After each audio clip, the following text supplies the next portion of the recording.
Hello everyone, welcome back to my channel. So guys, आज का topic है market segmentation, targeting, positioning. तो एक एक करके हम पढ़ेंगे। सबसे पहले मार्केट सेगमेंटेशन का मतलब होता है कि मास मार्केट है उसको डिवाइड कर देना छोटे छोटे पार्ट्स में। वो डिवाइड किस किस बेस पे हो सकती हैं? एज के बेस पे हो सकती हैं, इनकम के बेस पे हो सकता है, प्लेस के बेस पे हो सकता है, और भी बहुत सारी चीज़ें हैं जिसके बेस पे मार्केट को डिवाइड कर सकते हैं। अब एज के अकॉर्डिंग कि एक कंपनी किस एज के लोगों के लिए प्रोडक्ट बनाना चाहती है, उसके लिए उसके अकॉर्डिंग मार्केट को डिवाइड कर देती है। किस इनकम के लोगों के लिए बनाना चाहती है, जैसे वो ऐसा प्रोडक्ट बनाना चाहती है क्या जो कि मिडिल इनकम वाले भी ले सकते हैं। जैसे कि अगर हम फोर व्हीलर की बात करें तो जैसे स्विफ्ट है, ठीक है। और या फिर ऐसे लोगों को बनाना चाहती है, ऐसे लोगों के लिए प्रोडक्ट बनाना चाहती हैं जो बहुत हाई इनकम के हैं, जैसे BMW एग्जाम्पल के लिए। ठीक है गाइस, तो आइए हम एक नीचे समझते हैं कि किस तरीके से मार्केट सेगमेंटेशन होता है।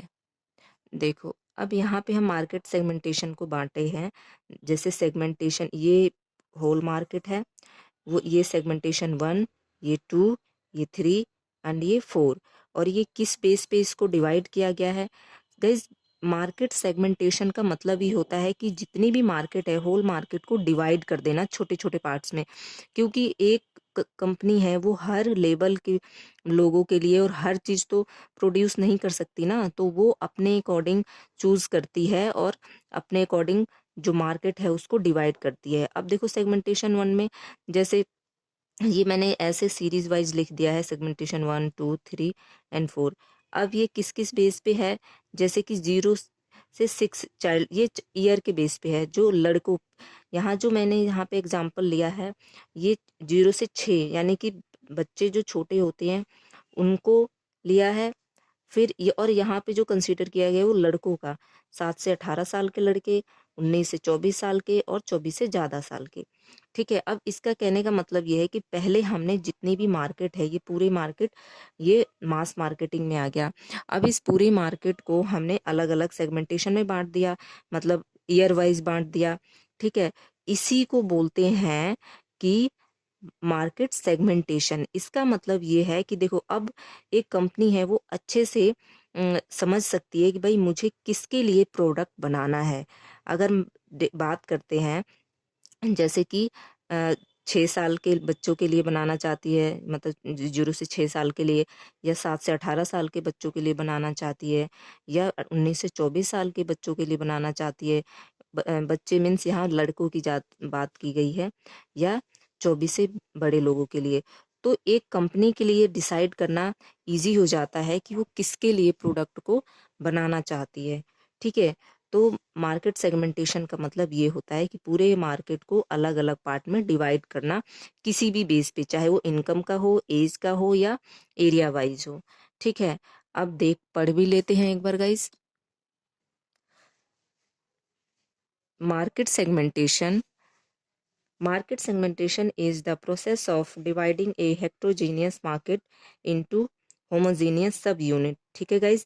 अब हेट्रोजीनियस मार्केट को हमने होमोजीनियस मार्केट में डिवाइड कर लिया, जैसे कि मैंने आपको यहाँ पे बताया है कि भाई अब हर तरह के बच्चे हैं। ठीक है।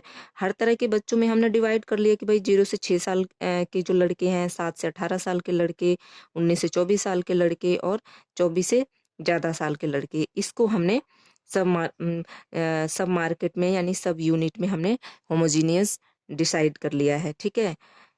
इनके एज के अकॉर्डिंग हमने होमोजीनियस यूनिट बनाया है। ठीक है। उसके बाद देखेंगे, in simple term market segmentation in is the activity of dividing a broad consumer into subgroup based on same type of common characteristics. ठीक है गाइज।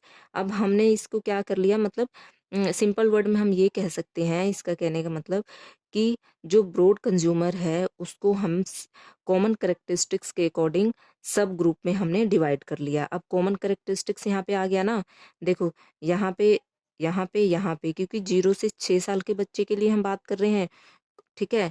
उसके बाद 7 से 18 साल के बच्चे के लिए बात कर रहे हैं, 19 से 24 की बात कर रहे हैं, और उसके बाद 24 के बाद वाले की बात कर रहे हैं, ठीक है। तो ये यहाँ पे हमने एक ग्रुप बना लिया, ठीक है, कि इतने से ही इतने के मतलब एक कॉमन कि इतने से इतने साल के बच्चे के लिए ही हम प्रोडक्ट बनाएंगे, ठीक है। उसके बाद बात करते हैं, इसके बाद देखो इसके लिए हमने ये बोल रखा है कि here common characteristics is 19 to 20 years young boy, ठीक है। हमने यहाँ पे ऊपर ना इस कॉमन कैरेक्टरिस्टिक्स में 19 से 24 साल के लड़कों की बात की है। अब नेक्स्ट आता है टारगेट मार्केट।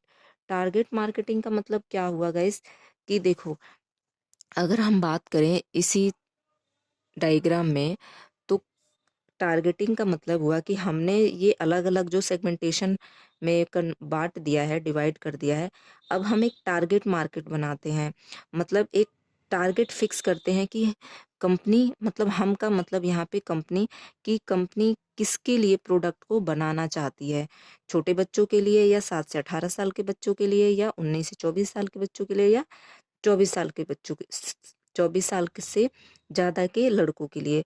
तो गाइज अब टारगेट मार्केट में क्या हो जाता है कि अब इन चारों में से वो टारगेट करती है कि भाई जो यंग लड़के हैं 19 टू 24 ईयर्स के, उनके लिए प्रोडक्ट को बनाना है। अब ये हो गया टारगेट मार्केट कि ये टारगेट इस एज के लड़कों के लिए प्रोडक्ट बनाएगी कंपनी, ठीक है। तो इसको बोलते हैं टारगेट मार्केटिंग, ठीक है गाइस। अब जैसे कि हम target market, when market decides which segment represent the greatest opportunity which its target market, ठीक है गाइस। अब जब कंपनी डिसाइड करती है कि भाई किस, एक टारगेट फिक्स करती है कि भाई सबसे ज़्यादा मुझे अपॉर्चुनिटी किस, कहाँ पे मैं कौन से प्रोडक्ट को बनाऊंगी, किस एज के लिए तो अच्छा होगा, मेरे लिए फ़ायदेमंद होगा, तो उसको टारगेट मार्केट बोलते हैं। जैसे कि मैंने आपको यहाँ पे बताया है कि इसने भाई टारगेट किया कि जो 19 से 24 साल के लड़के हैं उनके लिए मुझे प्रोडक्ट बनाना है, ठीक है। उसके बाद आता है, अब देखो हम बात करते हैं पोजीशनिंग की। तो पोजीशनिंग का मतलब ये होता है गाइस कि एक जो हम प्रोडक्ट बना रहे हैं तो वो एक ऐसी यूनिट, उसमें एक ऐसा यूनिक हो जो कि लोगों को पसंद आए, ठीक है। अब मैं इस एग्जांपल के थ्रू बताती हूँ कि जैसे उन्होंने मार्केट सेगमेंटेशन भी कर लिया, फिर टारगेट भी फिक्स कर लिया। अब ये चाहते हैं कि भाई जो यंग लड़के हैं उनके लिए शूज़ बनाना है, और जैसे ठीक है शूज़ बनाना है। अब जैसे कि बाज़ार में बहुत सारे ब्रांड के शूज़ हैं, जैसे नाइकी हो गया, या फिर आप वुडलैंड हो गया, ये सारे अच्छे ब्रांड हैं। तो इसके साथ ही जैसे एडिडास है, ये चाहती है भाई, एडिडास कंपनी ने क्या किया कि यंग लड़कों के लिए शूज़ बनाना शुरू कर दिया या टी शर्ट बनाना शुरू कर दिया, कि अलग और अच्छे भी अच्छे इससे टक्कर लेने वाले अच्छे ब्रांड हैं, बट इसने अपने साथ एक, मतलब अपने प्रोडक्ट में एक यूनिटी लाकर, मतलब सॉरी यूनिक लाकर, और इसने क्या किया कि 19 टू 24 ईयर्स के जो लड़के हैं या बच्चे हैं उनके लिए इसने प्रोडक्ट बनाना शुरू कर दिया, जो जैसे कि हम एडिडास शूज़ है, ठीक है। तो इसको हम बोलेंगे पोजीशनिंग। पोजीशनिंग का मतलब होता है कि एक कंपनी जो है वो अपने प्रोडक्ट में ऐसी यूनिक चीज लाती है जो लोगों को अट्रैक्ट करती है, ठीक है। तो उसको बोलते हैं पोजीशनिंग। अब देखते हैं positioning. Positioning is defined as the act of designing the company offering and image to occupy distinctive place in the target market mind, ठीक है। ये टारगेट मार्केट जो है उनके माइंड में एक अलग तरीके की जो इमेज है वो ऑक्युपाई करना चाहती है, ठीक है। इसको बोलते हैं पोजीशनिंग। अब जैसे हम ये बोल भी सकते हैं, जैसे आईफ़ोन है, ठीक है? अगर मैंने एग्ज़ाम्पल लिया भई कि आईफ़ोन है, अब ये बहुत ज़्यादा कॉस्टली होता है, भई सब लोग नहीं ले सकते हैं। तो सपोज़ किसी कंपनी ने ये सोचा भई आईफ़ोन तो मैं नहीं लॉन्च करूँगा इस टाइप की, जो या एप्पल नहीं, मैं ऐसा प्रोडक्ट बनाना चाहते हैं कि जो मिडल लोअर फैमिली है या लोअर फैमिली है, वो उसको ले सके, उनकी पहुँच तक हो। तो जैसे वीवो है, एमआई के हैं फ़ोन, तो ये बाज़ार में लेकर आती है। तो इसको हम पोज़ीशनिंग बोल सकते हैं कि भई देखो, ये अपने आईफ़ोन है, भई अब हर कोई नहीं ले सकता है। पर जो एंड्रॉइड फ़ोन है वो तो हर मिडिल फैमिली वाले भी ले सकते हैं ना, वीवो ले सकते हैं भई, या एमआई के ले सकते हैं, और बहुत सारे और सैमसंग ले सकते हैं ऐसे।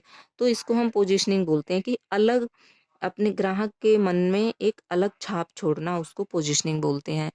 तो आई होप गाइस समझ में आया होगा। So thank you.